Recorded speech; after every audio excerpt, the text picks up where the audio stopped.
Hi, and thank you for joining us today. We'll be discussing 3 different cases and their importance. The first case has to do with communication with both clients and courts.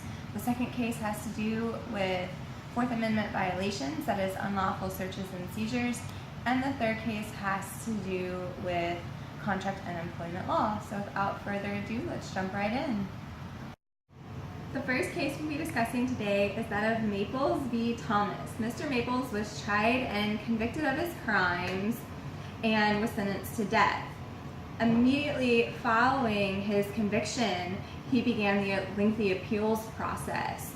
The 2 lawyers working the case were based out of New York, working pro bono with a firm there, and they're working in conjunction with a lawyer in Alabama who was basically just there in name only. He was not doing any kind of legwork. These 2 lawyers later went on in the midst of this appeals process and found employment elsewhere. The problem was they created a conflict of interest because with their new jobs, they were no longer able to continue working on Mr. Maples' appeal. Why is this an issue? Well, first of all, they didn't notify their client that they had obtained other employment and or would be unable to continue working on his case. The second problem with this is that they failed to notify the court that they were no longer working this case. Mr. Maples, once he realized this, filed for appeals. He was denied, and upon appeal of the appeal, the courts decided that because he was not adequately represented during this time period, because he had no knowledge, he assumed that these lawyers were diligently working for him, that he was entitled to continue his appeal from that point that they stopped working. In Louisiana, this is especially something we want to focus on. Our rules of professional conduct, Rule 1.7A2, talks about conflicts of interest, and that's exactly what these lawyers created when they left the firm and could no longer dedicate their time to working the case. The second case that we'll be considering today is that of U.S. v. Jones.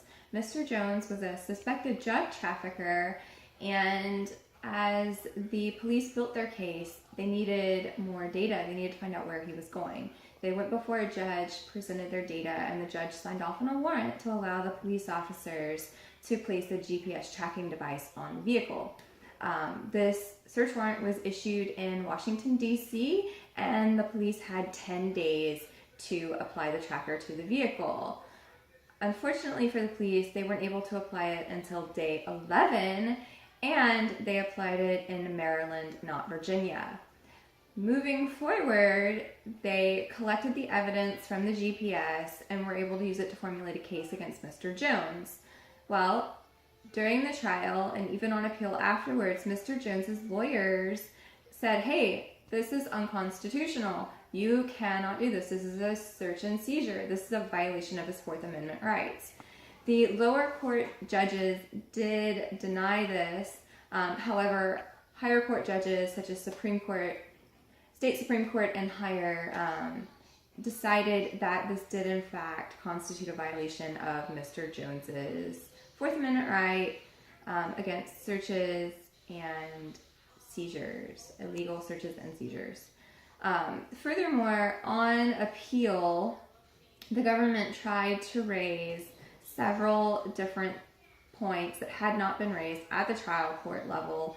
This is, again, illegal. You cannot raise something at a higher level court that wasn't considered at the lower level. The courts cannot review this. In Louisiana, this would be a violation of the Louisiana Rule 1.3, the scope of review. So why is this applicable to us? First of all, we want to make sure that as our clients are coming in, we're reviewing their entire case history, their case file, we're being methodical. Furthermore, we want to make sure that we're reviewing every petition that's filed, basically anything that's filed, including petitions, orders, waivers, search warrants, etc.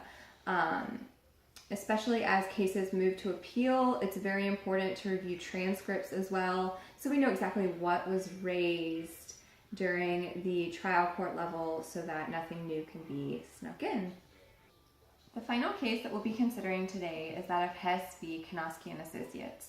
Mr. Hess was hired by Konosky & Associates as a medical malpractice lawyer. The firm touts itself as one of the largest personal injury firms in the state that they operate in. Now, for the first couple of years of employment, Mr. Hess did a great job, came back with lots of wins for his company and for his clients, but towards the end of his employment, he wasn't doing nearly as well. So eventually he was let go. His employment was terminated. Mr. Hess felt that even though he received some compensation, he was due additional compensation, especially for cases that he had worked prior to his being terminated. The lower courts found that Mr. Hess had received the appropriate amount of compensation, that he could not go after the clients as they were not directly his clients, they were through the firm he was no longer associated with.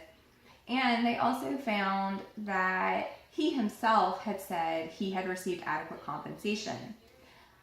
Flash forward, this case then goes to a higher court to appeal the verdict of the lower appeal court. They found that the lower courts were too narrow in their interpretation of the deposition statement made by Mr. Hess, as he later came back and clarified, yes, I received some compensation, but I don't feel like I received a complete amount of funds that I was due. I didn't receive that. They also found that the lower courts had failed to consider that Mr. Hess could be due reimbursement not from the clients, but from the firm. And this is very important. They found that the lower court was very narrow in their interpretation and that they failed to consider his employment contract in its entirety as well. So why is this important? In Louisiana, we always want to consider the entirety of a contract. A contract is not section by section by section. While it may have sections, we must consider it in its entirety. And failure to do so can result in problems for us. Furthermore, we want to make sure, as contracts can be ambiguous, that we're looking at the terms very carefully.